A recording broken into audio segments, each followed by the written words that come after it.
I have read that every 40 seconds one person commits suicide, which means that every 40 seconds someone else is left to cope with it.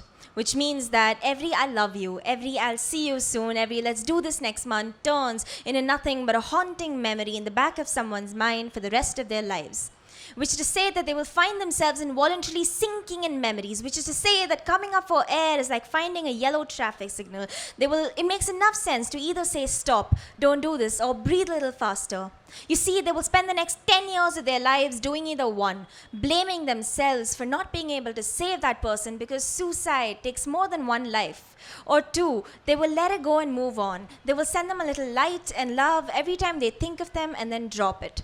Or three, they won't get over it because sometimes we cannot. Sometimes we expect people to come with warning signs, saying caution, do not get too close, saying caution, in case of fire, use emergency exit, saying caution, danger, caution, fragile. But more often than not, our smiles are gleaming exit signs, ones you cannot help but get used to, and soon enough you will stop noticing its absence. This poem is not about you or me or the boy who drowned himself in the blue hole. This is about the boy who didn't. You see, even 10 years after his father left him, he can't get himself to talk about it. Yesterday, he sent me a picture of his dog sleeping, and I prayed that he was happy because a year ago, he almost killed himself.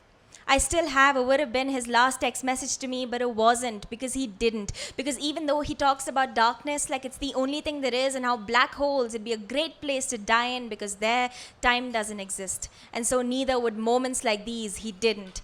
He asked for help, and so that's what matters. You see, I've realized that more often than not, people who kill themselves are called weak. As if to say it takes no strength to realize that that is the absolute end.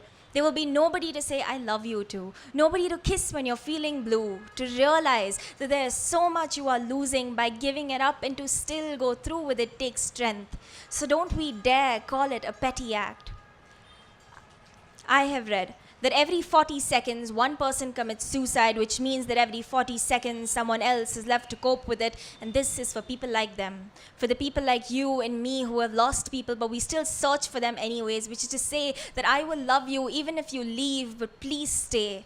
In a world made of every color that I have ever seen, your mind has every single one of them, and that's okay. The world we live in has taught us love, and I will kiss your pain away.